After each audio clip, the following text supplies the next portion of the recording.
Before introducing our distinguished lecturer, I do want to take a moment to acknowledge Hal and Carol Kohn for their generosity in establishing this esteemed lectureship. Hal is a professor emeritus at the school who was recruited in 1999 to UNC to lead the transformation of what is now the Division of Chemical Biology and Medicinal Chemistry.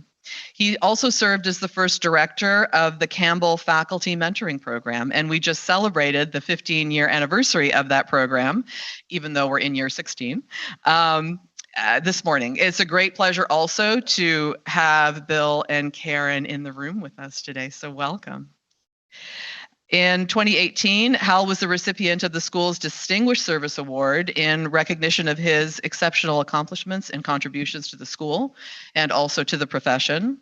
And in establishing this lecture, Hal and Carol hope to honor the contributions of our alums and to recognize the faculty and staff who have empowered alumni achievements and also to inspire our students. So I'm so happy to see so many students in the room today. I want to thank Hal and Carol for bringing our community together through this lectureship, so thank you. Now, let me introduce this year's Kohn Distinguished Alumni Lecturer, Dr. Greg Vassie. Greg is a generational pharmacist who believes the essential ingredient for great healthcare is the local community, and that each community in itself is unique. He graduated with a PharmD from the UNC Eshelman School of Pharmacy in 2003, and his wife Jennifer is also an alum from the PharmD class of 2004.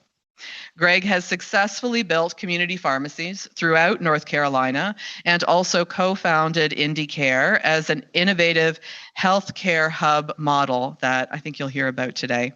He's also been very involved in the school with volunteering on our Pharmacy Foundation Board, mentoring students, and serving as a community pharmacy residency site.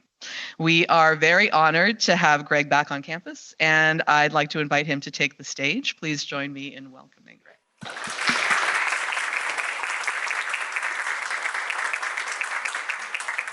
Well, thank you, Dean Kashuba. I appreciate that. I'm super honored and very excited to be here today. I wanted to thank Harold and Carol Kohn. This is amazing. Your contributions to the school and the university at large is fantastic. And the Kohn's vision, is dedicated to contributing to a better society, healthcare, patients' lives, and students' education in healthcare. So we're very excited to talk about that. Also, this weekend, we're celebrating a birthday. So as you all know, this is our 125th anniversary for the school. And in 1897, the School of Pharmacy was established under Dean Edward Vernon Howell with the vision of serving the healthcare needs of North Carolinians. So in preparation, I thought it'd be special to honor the accomplishments and the landmark celebration by focusing my lecture on what these two entities share in common, which is optimizing the healthcare of patients in North Carolina. So now, unfortunately, I think the committee may have celebrated a little too much and had a momentary lapse of reasoning when they decided to choose me as the lecturer. A guy from New Jersey, with poor grammar and known for getting his candor into trouble. And so I'm sorry about that, but we're going to have some fun. And unfortunately for everyone in the audience, I do know quite a bit about North Carolina, its healthcare needs, and the opportunities for students to tackle these problems and create a career worth living for. So that's going to be my focus today. Also, in case you are wondering, who the heck I am, providing, this intro, I'm a generational pharmacist who earned my stripes owning, partnering, and working in over 30 pharmacies across North Carolina. My new venture is setting up consumer-driven clinics inside of pharmacies, and we're going to get to that. And if you're wondering, my personality and candor are similar to Robert De Niro's in Silver Linings Playbook. In fact, I grew up with the author, Matt Quick, I guess from that characteristic, when it comes to the Q&A, just don't hold back any punches, and I'll be very clear and provide you with some honesty, with my answers. The other thing that I strongly believe in is I'm a big advocate in the community, and so I've lived in Chatham County since I graduated this university in 2003, and I believe wholeheartedly that giving back to the community, is one of the greatest things that we can possibly do. And so over the years, I've contributed to being the lead luminary for CPSN North Carolina. I'm also on the Council on Aging, the Chatham County Community College Foundation, also the Chatham Health Alliance, the Planning Board, and just recently now also on the UNC Eshelman School of Pharmacy Foundation Board. So I'm very excited to be here. And I always thought that learn, earn, and return is kind of the mantra of what we're trying to do. The last thing before we jump in is full disclosure. So I might kind of go into some details about some things that are happening in the marketplace that are going to be my opinions alone and does not represent anything from the university or its affiliates. And so I just wanted to kind of clear the air there. It's not going to be too bad, I promise. Okay. So what are the takeaways? So number one, where is the market? So essentially what I'm going to talk about is what is working today and where is it going? The second thing is what's the opportunity? So the shift in the market to open up new offerings. The third thing is who's going to benefit. So who are the stakeholders with the competitive advantages and the moats? And lastly is what can you control? So right now you want to control what you can and essentially legislate the rest. But before we jump in, so let's have some fun. So why is UNC Pharmacy so special? It's a good question. You know, the most popular answers are probably the education is top notch, faculty are amazing and fully committed to the students, the research is world class, resources for drug discovery are unheralded.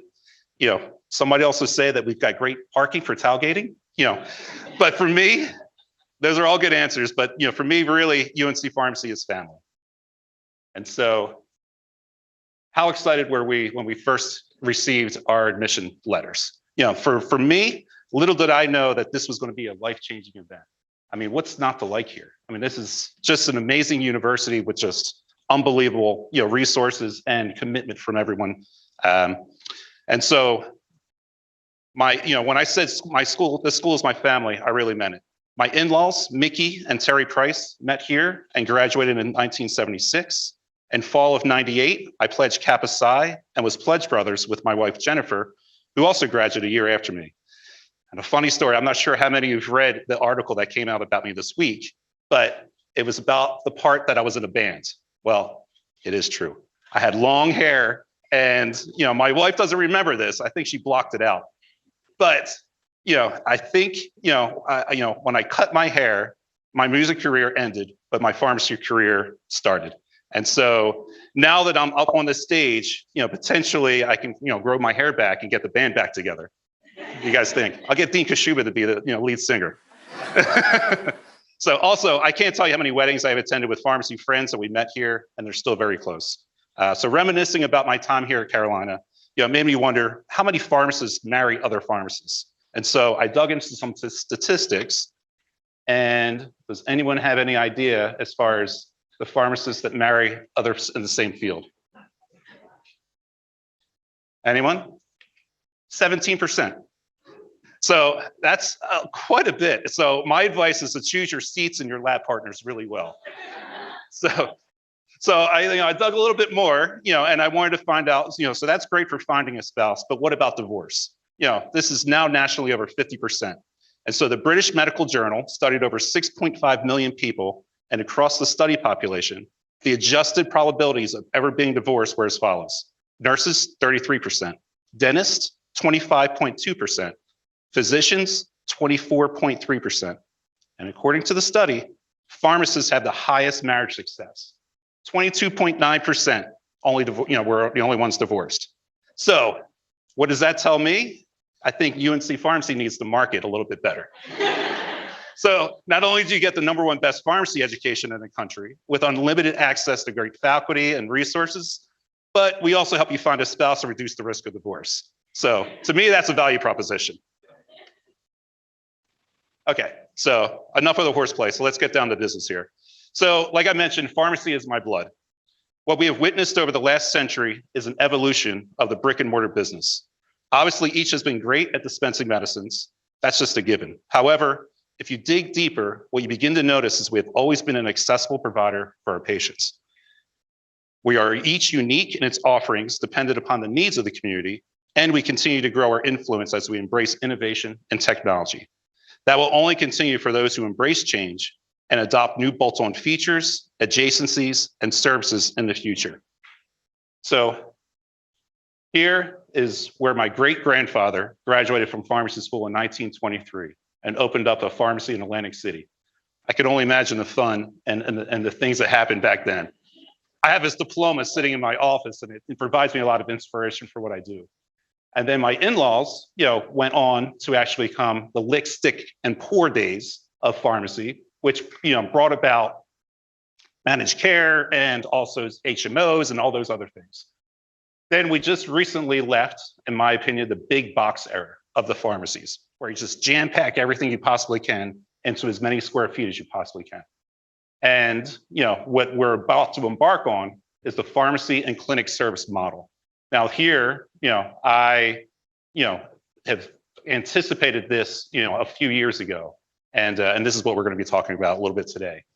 But over the years, what you notice is technology has changed each one of these eras and the reiteration of that.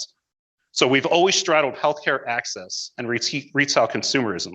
We've always created value by stripping away friction for things that the consumer is craving.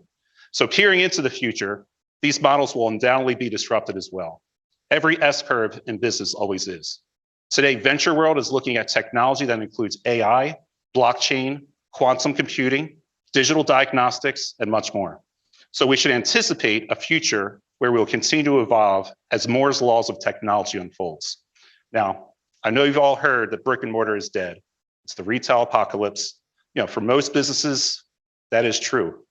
However, for those who change their mindset from transactional to lifetime value of a customer and create solutions consumers can access on their time and endures or compounds their need over time, will be rewarded. The goal is to avoid the same fate as Blockbuster, who saw threats from Netflix and decided to add a candy aisle. In retrospect, they should have invested in omnichannel and gone digital and competed with these new entrants. Now, I'm not naive. I realize medications are a product. Therefore, you are always at risk of commoditization.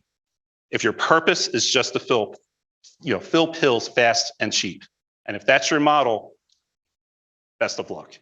But my advice would be to concentrate on the operational efficiencies, segment your population by payer and PSA level clawback contracts, and eliminate or switch non-profitable patients if you can. But why I'm here today to discuss what you can do to differentiate ourselves, gain more market share, and take advantage of what is available. So let's dig in. So this slide is kind of what I constitute a great healthcare experience. You want to control what you can and what you have influence over. So you have 7 seconds. That's the amount of time you have to make a positive first impression. You think about it. When you travel to a new area, what determines where you eat? You look at the reviews and the pictures. That first impression will either get you there or you'll keep looking. You must present yourself well to attract new business. And it is not just physical. It also includes digital presence, social reputation, and community involvement. For memorable, let me relate my recent trip to Disneyland. So if you think about waiting in line in the heat for 100+ minutes just for a 90-second ride, you're crazy. However, the Disney magic is they make the experience memorable, fun, delivering wow moments that ultimately distracts you from the mundane and fascinates or rewards you with moments you'll remember. Now, obviously picking up medicine is not sexy, but what you do to make the experience better, simpler, strip away friction, and also make it actually fun, you'll be rewarded with loyalty. So here we give away free ice cream to help brave kids who need a vaccination, a small and inexpensive gesture that mom, the CEO of the family, never forgets. We just made her job easier to protect the family, and we're rewarded with her family's love and trust. Another great example is a follow-up text after dispensing an antibiotic to assure that you are doing well and progressing. So these little empathetic things go a long way. Over here is innovation. So this is essential for relevancy. So you can measure from Google what people are searching for. So why not take out your dollar items that doesn't deliver much value and occupies valuable space and replace it with medical space that helps patients receive care and allows you to grow your lifetime value of your existing customer. Lots of things you can do here. Examples of what I've seen in other pharmacies are doing: the shipping business, lab services, pet supplies, point of care testing, nutraceuticals. There's a lot there. Where we're going is community healthcare worker, refrigeration for packaged fresh food and delivering, counseling room for care management services, and an assortment of digital devices for remote patient monitoring. The next one is convenience. So that's given for any community business. Here we created a drive-through urgent care used for COVID or other respiratory patients with potential positivity. Not only did it keep our patients safe and all our staff safe, but it gave patients comfort to stay in their own cars and not potentially spread disease. So the patients absolutely love this. It's like the new drive-through for point-of-care testing. And then lastly is what we're kind of working on now, which is interactive. Here, we're trying to dive into something that we feel consumers want to be more knowledgeable and informed with products and services that they support. So what better way to get kids excited about medicine and science than a kids compounding camp? So this is something my child came up with, and we're now exploring how to execute that. So pharmacists in general, over the next few years, or decades even, are going to have a lot of potential to grow into the medical services business. So here you've got all the providers in North Carolina, and more or less what you see is the amount of providers that are needed to service the amount of people that are coming into North Carolina. Here is CPSN North Carolina, which is our clinically integrated network of all the different pharmacies. There's about 270 pharmacies of the 700 that are a part of CPSN. And as you see, most of the concentration of areas of need are where the independent pharmacies, are located. And as with COVID, as medical offices closed, pharmacies stayed open, delivered, and increased accessibility, despite safety risks because of our care for the community. Many scrambled to get CLIA certified and started performing diagnostic testing. Nationally, greater than 2/3 of all people got vaccinated in a pharmacy. That's over 40,000 pharmacy locations and over 260 million doses nationwide. So we often, extended our hours. We went into the patient's homes, and we created events for the underserved in the community. So that showed the potential for community pharmacy to participate in medical services on a national level. However, the job is not done. It's just beginning. Those in community pharmacy know about quality initiatives. Just look at your PSO clawbacks from DIRs and GERs and all the other Rs. Well, primary care doctors have the same issues. They have a quadruple aim initiative that requires them to perform so they can get various shared savings in value-based plans. However, labor shortages, limited time with patients, building risk modifications in EHR, and different ratings for each payer makes it nearly impossible for them to keep up. So they need our help. And also, did you know that the Association of American Medical Colleges projects a shortage of 47,000 and 121,000 physicians by 2032? In North Carolina alone, by 2030, North Carolina needs an additional 1,885 primary care physicians, or 31% of our current workforce. And this is due to an aging, growing, and increasingly insured population. So one way that we are approaching how to help our neighborhood primary care physicians is through CPSN, by helping providers and payers with many services outside of dispensing. CPSN has allowed over 33,000 pharmacies nationally unify their voice and provide representation to payers to ensure quality is delivered uniformly and help execute value-based arrangements. So in fact, we're about to sign a contract this week that allows up to $6,500 a month for one payer to help diabetics receive comprehensive care.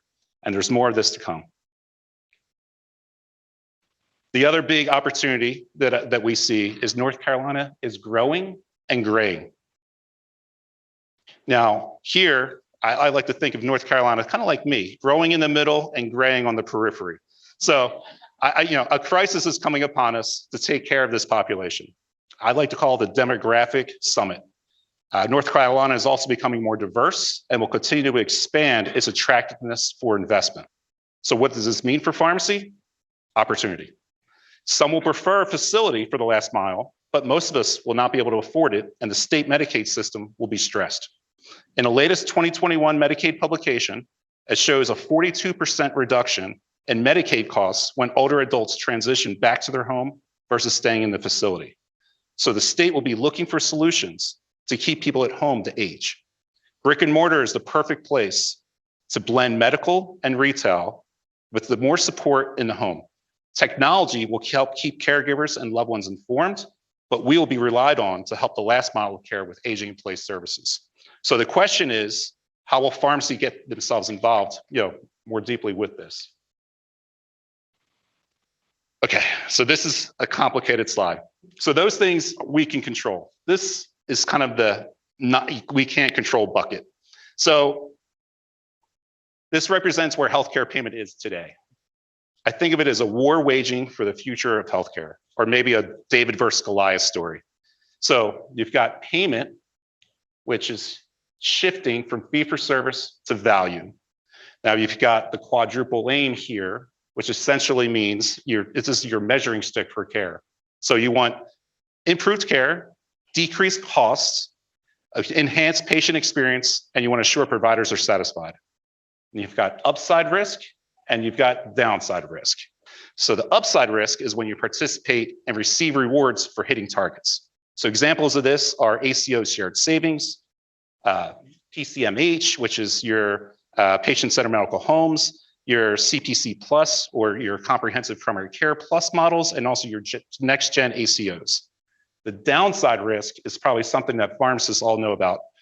DIRs are essentially, part of a downside risk. So that's where they take money away and give some back only if your target is reached, or you lose money if your target is not reached. The other option, things from the medical side is capitation and bundled payments. So this whole system is designed by behavioral economists to lower cost of care by rewarding those who participate and perform and take away from those who do not. Because of risk, payers are trying to control their reimbursements and their profits by protecting against it. So many are converting to vertical integration that allows them the most control and supervision. So vertical integration is typically your large publicly traded companies that generate profits for their shareholders and layering entities that own and encompass every aspect of the healthcare. So examples of this are your payer, provider, PBM, specialty pharmacy, retail pharmacy, home health, et cetera. So the goal there is to squeeze out inefficiencies and reward the shareholders with the profits. On the other end, you've got your horizontal integration. Here, it's typically your smaller providers that are community providers and your health systems that concentrate efforts for the community and the state in which they reside. So this is kind of your collaborative community model. So entities here are mostly independent or connected within an ACO, which is your accountable care organization, or CIN, which is your clinically integrated network, but they center their work around the patient. So which one of these is right? Both have their merits and both have their problems. But ultimately, what they're trying to do is create a network effect. So an example of this is your smartphone with all the apps that are connected to it. Without this, connecting it's almost indispensable. So a network effect definition is a network in which have appreciation of returns over time due to a platform or point of contact. So it requires less costs to increase production value. So in business terms, it's demand side economies of scale. Therefore, the more people want it, the less it costs the company to produce or service it. And it creates a flywheel effect. Versus on the horizontal side, you're looking at a brick and mortar economics. So this is when you have diminishing returns due to the inability to grow past a certain point, and it requires more costs to increase your production value. So this is your supply side economies of scale, in business terms. So there's multiple providers with varying efficiency models, but allowing for clinical integration in pursuit of better outcomes, through personalization of care. It's a lot to digest. So how do we get here? So since the Affordable Care Act passed in 2010, healthcare insurance companies have grown greater than 20% year over year. That's the same growth as Apple and 2 times the growth of the S&P 500. So that's crazy, but it occurred because of the network effect. They facilitate financial transactions between individuals and employers, providers, which is your doctors, hospitals, and pharmacies, and the payers, which is your federal and state governments. And they take up to 15% each time money is exchanged in various ways within their vertical structure. So if 15% is their allowance for administrative costs, there's an incentive to drive revenue higher. So 15% of $10 is greater than 15% of $1. So no reason the US healthcare is approximately 20% of our GDP right now. So as this war wages, let's take an example of what's happening and a recent failure that occurred. So Haven is a company by Warren Buffett, Jamie Dimon, and Jeff Bezos. So these are some of the greatest minds with unlimited resources, 1.2 million employees, and countless fortunes. Well, they failed, to kind of shift what's happening here. And there's 3 words that Warren Buffett described it. He said the tapeworm won. So what he was talking about was shifting from fee for service to value takes leadership to let go of a set of rules and play a game at risk that hasn't entirely been scoped out yet and relies on patients to take on more responsibility and control. So the reason is simple. The healthcare costs are just growing at an unsustainable rate. So Haven did not have enough control. So they didn't have enough employees to influence, and they didn't have the ability to get transparency in costs from providers. And so ultimately, they need market power to shift the costs. And that's why it failed. So in conclusion, I know a lot of the folks that work at some of these vertically integrated systems, and they're good people, but like Charlie Munger says, show me the incentive and I'll show you the result. Okay, we're done with the complicated slide. So here's some things that I think will happen. So this is where we are today. So this is what I, as a perspective from a community, pharmacist provider, here's what I think is going to happen. Number 1, people trust their ex more than they trust their insurance companies. It hurts. If there was any other industry, that company would disappear. Number 2, the ability to change insurance is just way too simple. Why do you think star ratings matter so much to insurance companies? If your margin is my opportunity, is what Jeff Bezos says. So the advent of tech to make direct payment options and also to help with data distribution, I think will disrupt this oligopoly. Number 3, the buyers of any good or service require transparency in pricing. They have been paying double-digit increases for over a decade, and they are begging for alternatives. There's a trick that some companies use where you keep one seat open at meetings to symbolize the customer. Well, I've been to a few of these meetings, and I've also listened to some transcripts, and every CFO and COO, of some of these companies are just looking to increase their, status, climbing the ladder. And I think most of those seats are filled by them and not the provider or the patient. So number 4, why do you think there is over 2,000 nurse shortage in this area alone? Doctors are burnt out, and unionization in healthcare is beginning to form in massive waves. You can't grow or provide great care if you don't provide your people with the right incentives to want to go the extra mile to provide overall care. Number 5, what other industry thrives when you throttle choice? How does the healthcare industry grow if you throttle alternatives that can enhance the quadruple aim? So CAHPS, which is your consumer assessment of healthcare providers and systems, are quadruple weighted this year from CMS. And that equates to 32% of their total STAR scores, which could lead to payers having 8 to 12% more enrolled patients, increased revenue, and more shared savings in 2 years.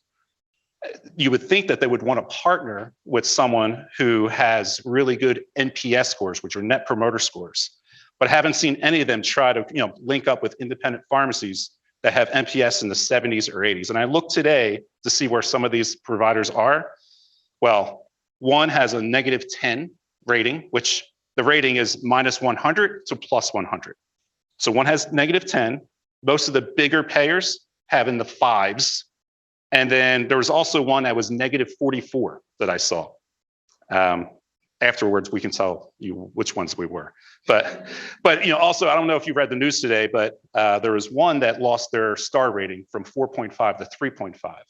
And because of that, they won't be able to negotiate for performance bonuses next year, and they also will decrease enrollment. So it's going to hurt them substantially for not competing. And then lastly, overall, what I've learned in owning and working in various parts of North Carolina is that each community is vastly different. What works at the beach may not work in the mountains. And so you need all the above aligned to impact someone's willingness to change their habits and improve health. Okay, so I'll be discounting if I didn't tell you where things were going to at least going. So this is the past, the present, and the future. So like the technology, changing pharmacy brick and mortar slide, data is changing the way insurances mitigate risk and deploy services in the community. So population-based reimbursement for pharmacy can resemble a PMPM, or per member per month, a NADAC, which is how we get our acquisitions for medications plus a care management fee, or a myriad of other ways that makes the pharmacy whole for the medication, give us as a small dispensing fee, and give us more incentive or reward for services specific to community needs. So again, we're not going to get in the weeds here, but I at least want to put it on the radar. And this is basically what CPSN is trying to do. We're trying to negotiate with payers so that we can be at the table versus on the menu. So altogether, what ultimately will happen as this war for healthcare dollars unfolds. I don't think anyone else in this room really knows exactly what's going to happen. But for me, as a business owner, I would rather dictate my own future and control what I can and mitigate what I can't. External events and what others do, I can't control that. But what I do control is how that affects me and my response. So for me, I've learned to be a stoic and pragmatic, and I've learned the rules of the medical and the pharmacy side to anticipate where the puck is going to find success. So I think, also, as you're thinking outside of medication dispensing, you need to kind of remember that the product brings people in, but what you do with them once they're in your brick and mortars is really up to you. And there's lots of different models that are out there, but the evolution of the brick and mortar community pharmacies will just keep going. Okay, so what can we do? So why am I here discussing all this stuff is probably what you're thinking. So knowing what we just went over, here's the strategy that my partner Franklin and I, put together after much deliberation. So Franklin and I, worked together 6 or 7 jobs. We met here at pharmacy school, and he went on to have an illustrious career overseas doing marketing and regulatory. And I kind of dragged him over, but he saw the potential of what we can actually do to help disrupt what was happening in the pharmacy. And so over the years, I opened up urgent cares next to my pharmacies. And during the fee-for-service heydays, we did really well. However, we attended numerous meetings with primary care, urgent care, home health, and convenient cares. And the goal was to understand their pain points and where the gaps were and solve for them as we shift, everything to value. So our model, we took the traditional but consumer popular catch and release urgent care, and we made it very lean with technology solutions to be placed in existing brick and mortar pharmacy. We turned on pharmacist billing opportunities with preventative and collaborative care and created a customizable niche solution shop. So is it working? Yeah, it's working. We have 2 locations thus far and more on the way. We have over 1,000 Google reviews with 4.9 rating compared to our competitors with an average of 3.4 rating. We have profitable operations with innovative pharmacy services, and we have collaborations with local PCPs who look at us as an extension of their practice without the labor expense. So we're performing exceptionally in the quadruple aim of healthcare. We also do this for 1/5 of the cost and 1/2 the patient number to break even. So it allows us to operate in rural and underserved areas that don't have the same demographics as where you'd find urgent cares.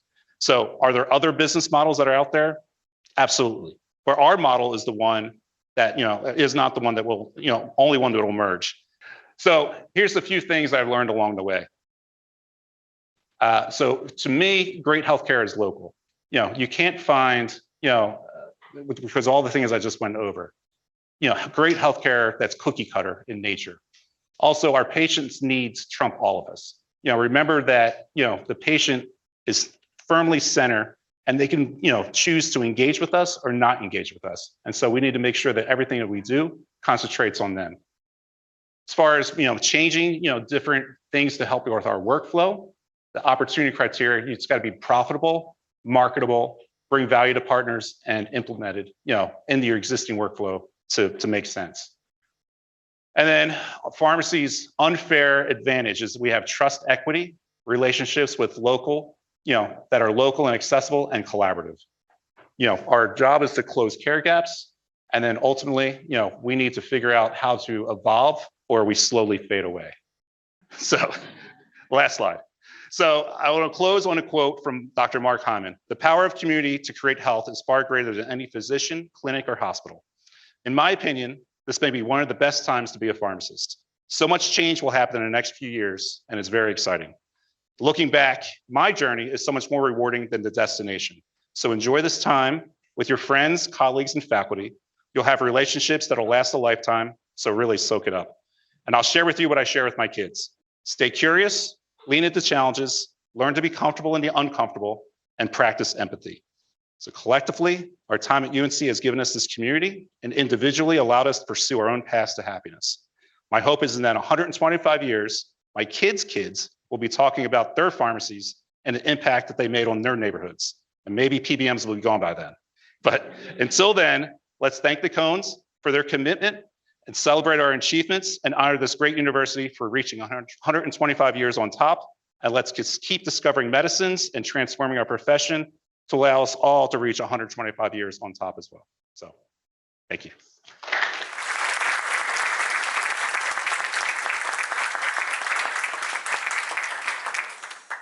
Wow, that was a tour de force. It was amazing. I'm trying to keep mental notes in my head because I didn't bring a pen.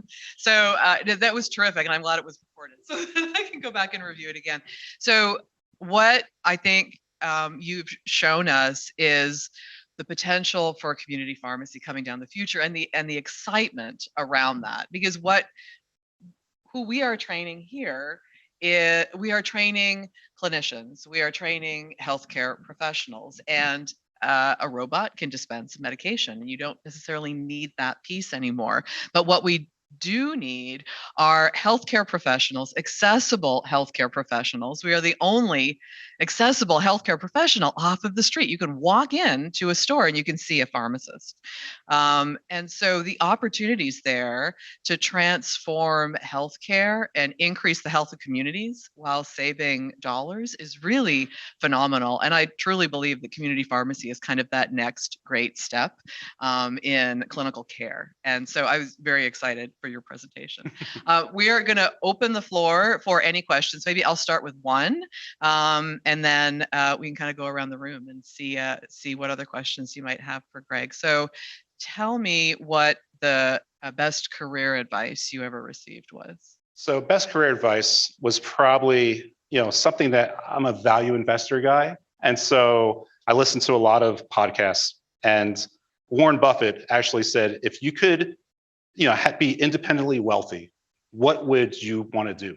And so, for me, that was controlling my time, controlling where I lived, and also just, having the ability to put more in to get more out. So if I inverted that same question is also, to become independently wealthy, what would you do? And I think the answer is the same. Yeah, that's terrific. Questions from the audience? Or Christopher has a bead on any questions from Zoom as well. Yes. Hey, sure. I'll use the mic to hopefully perfect. Thank you. Emphasize my voice.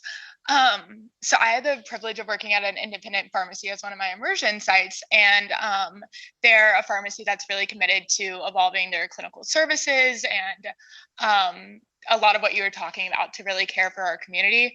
But how do you get around the constraints of, not having provider status and being able to bill for the great clinical services that they're offering? Sure. Yeah. So that's the whole reason why we designed IndyCare. Was because we were up against a wall, and we couldn't evolve anymore. And so we had to look outwards to figure out what was the opportunity to bring it in. And so there was a lot of regulatory and legal, obviously, that is required for you to understand, so you don't jeopardize your retail pharmacy going into an area that is just uncharted.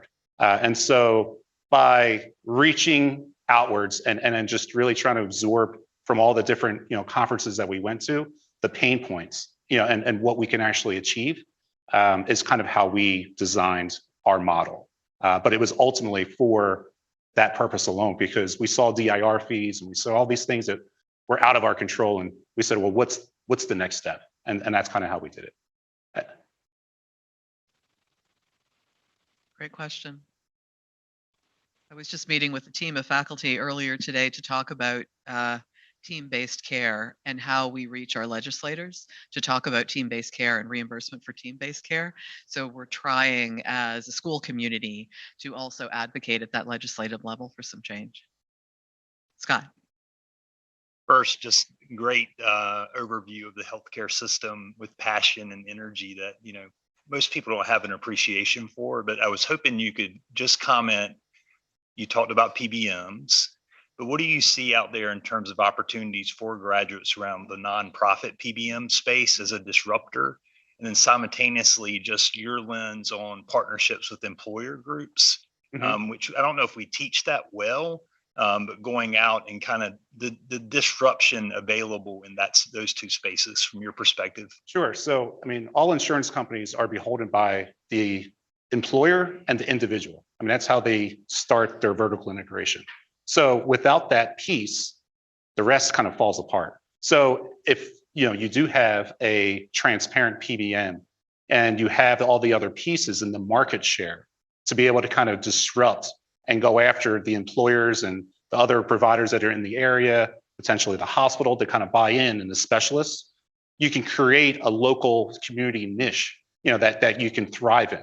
And you can make that happen with direct payment. And so as the advent of technology emerges, to allow that to happen, it's, in my opinion, you're going to see a lot more direct primary care. You're going to see a lot more of these things kind of come forward and be a really good opportunity for patients to do that and embrace that. Right now you've got a lot of risk modifications that these systems are trying to do. However, you need so much money right now to actually afford healthcare. So this way can be very transparent. You can kind of segment, what kind of opportunities you have inside of there, and you can almost tier it up. So if you have someone that doesn't have a lot of health risks, obviously their payments would be a lot less than someone with more. And so just with blockchain is probably going to do it. This distributed ledger, so the way you kind of operate that, I think that's where you're going to see the biggest change. Franklin, I think you had your hand up. Yeah, I was just going to ask maybe to comment on some of the, what your experience has been, what you've learned or taken away, and maybe the points of involvement legislatively around some of these issues and the profession. I think that's something that gets overlooked a lot as we go through pharmacy school and our profession of how things really happen and where we are as a profession in that compared to, say, physicians and others. I think it might be useful. I know you spent some time down there at the General Assembly. Sure. Yeah. So I do spend a lot of time in the General Assembly. I'm a huge advocate for everything that we're trying to do. I'm pushing for provider status. We're trying to partner with the medical society, in various things. You have to think about, each one of these groups and their moats, essentially, of what they have, and protectionism of what they're trying to ward off. Now, a lot of times they're a little short-sighted as far as some of these bigger vertically integrated systems coming directly at them and being able to kind of take their market share. And so we're trying to collaborate a little bit more, again, on the horizontal side to show them if we don't work together, basically this is what the outcome is going to be. But overall, legislation wise, it's very important to be active and be a huge advocate. The folks down there, most of them come from rural areas. They know their pharmacists, they know their providers. They don't like these outsiders coming in for the most part, and disrupting, there's, communication and relationship that these providers have with their patients. And, people are motivated, as far as legislatively by votes and also money.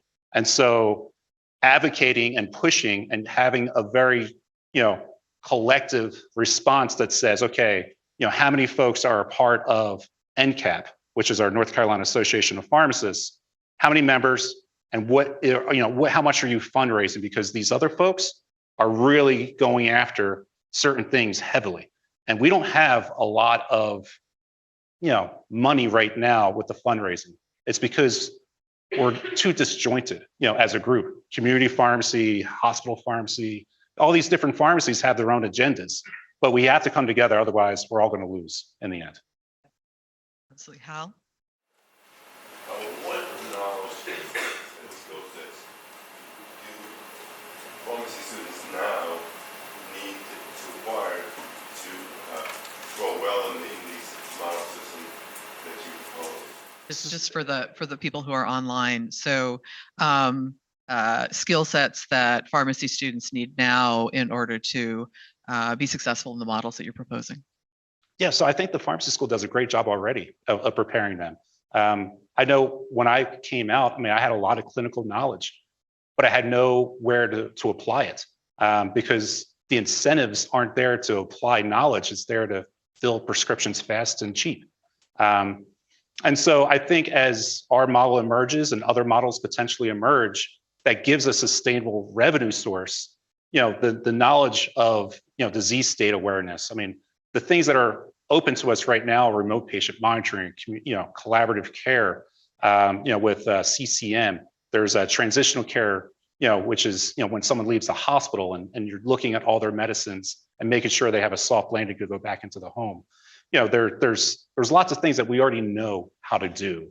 And so as far as what other skill set, it's probably more just learning how to get into the EHR and do billing and more the tactical side of things versus the clinical side.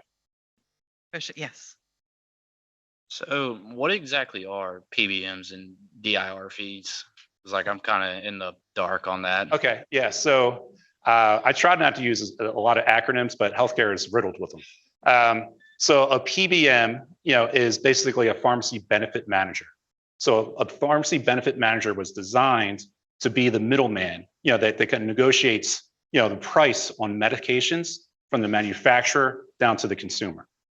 So over time, that model worked out great, but because, they have a profit motive, they started to take more and more rebates for them to say, okay, there's 3 medicines that have the same drug class.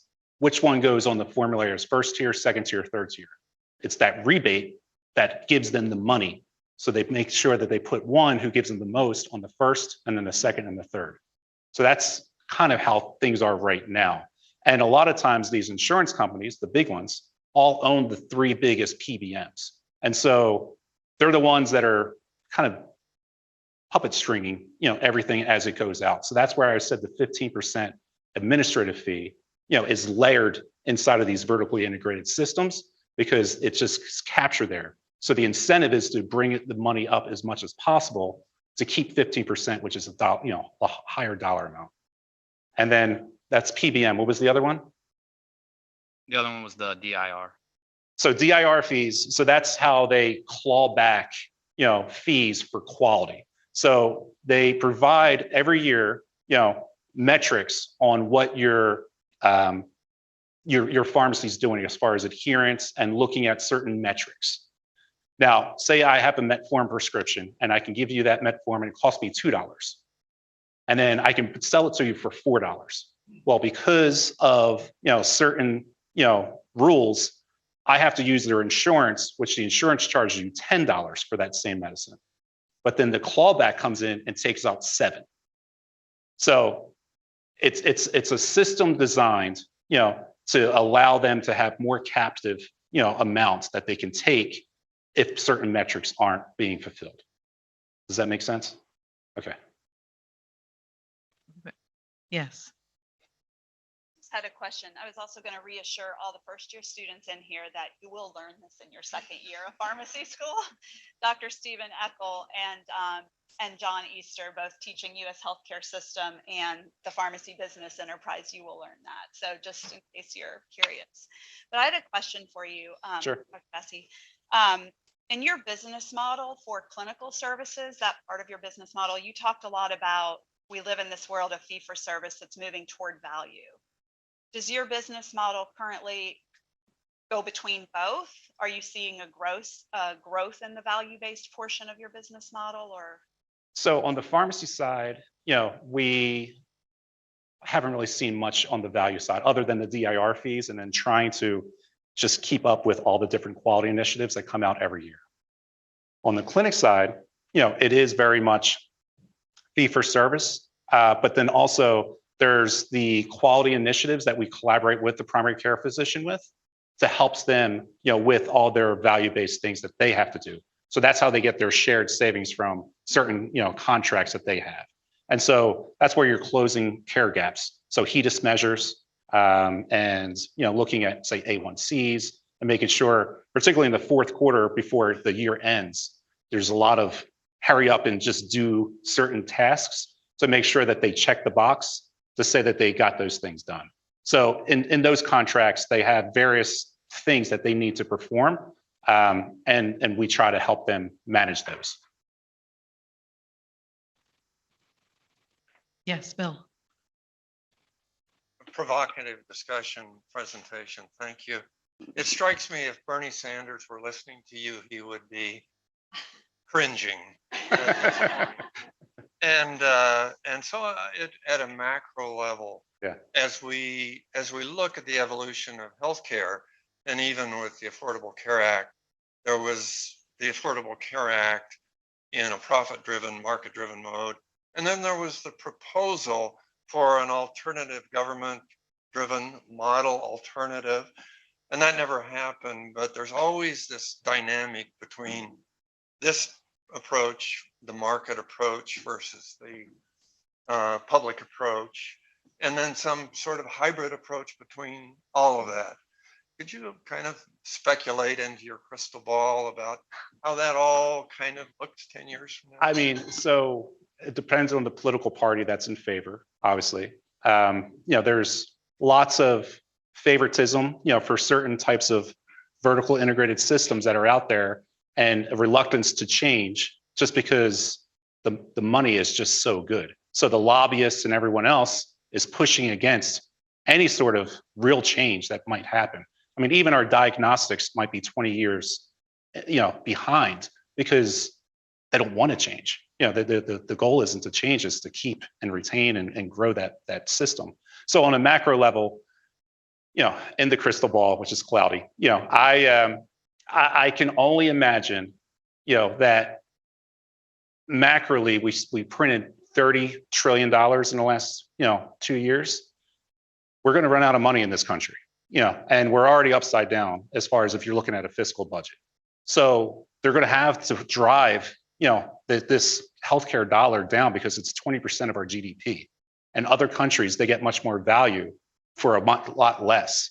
So what I anticipate is, you're going to start to see, potentially at the next election, ways that we're going to figure out a way to kind of get more fiscally sound, overall for our country.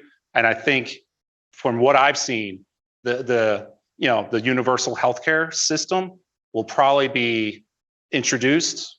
I don't know if it'll be adopted, but I think in the next, 5+ years, we probably will go with that system, and it probably looks something very similar to the way the UK has theirs.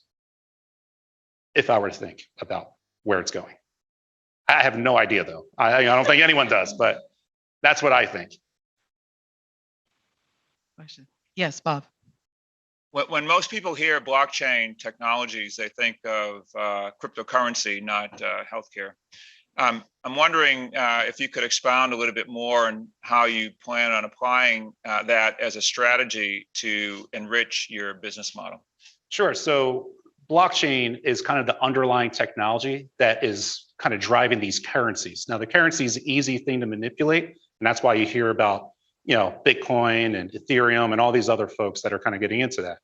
But with Web3 technology, which is kind of the Internet of Things of technology, the way it's going, you're going to be able to kind of distribute almost in a very isolated way, if you're connected, where once, this happens here, it'll be effective correlation wise over here directly. So the blockchain, is as a ledger, if you will, where if something happens here, the indirect, relationship happens on this side in direct proportion. So as things emerge, I would imagine, healthcare, particularly if we get, more direct payments, might have their own currency that's on that blockchain. The data will be distributed, uniformly to all that system that's part of that, blockchain technology uniformly. And then you'll be able to kind of share that data with transparency, with your partners. And so as things emerge, I see that kind of future kind of coming about. Probably have time for just one more question. Is there what? No, we're good online. Okay. Anybody else? I have one. So as an entrepreneur and an innovator, it is never a straight line to success. So can you talk about the biggest setback that you've had in building your business model? So change is never easy, and I talked a little bit about workflow. Changing the workflow that's been there for the last 30 years in pharmacy is hard. People are behaviorally adept at what they do every day, and so to get them to be less reactive and more proactive and get back, get more in front of the counter versus behind the counter has been a real challenge. Sometimes I think incentives, gives us more motivation to want to jump out and do more things. And I think the challenge as we, evolve this is going to be one, teaching them some of these things that I went through as far as the evolution of, this is just the way things are. Like there's an S curve to every business, and here's the new S curve, and you either ride this or you don't. And then, how do you get them to change seats, if you will, to get them from, adopting technology and utilizing that technology so they can get more time in front of the patient and then build out more relationships, because that is one of our unfair advantages. So that's going to be hard to do in some of these more rural pharmacies. Well, I think you've got a whole generation here of eager students who want to get out in front of the counter and want to be working with patients one-on-one in all sorts of settings. So I'm very excited for the future. I am too. Yeah.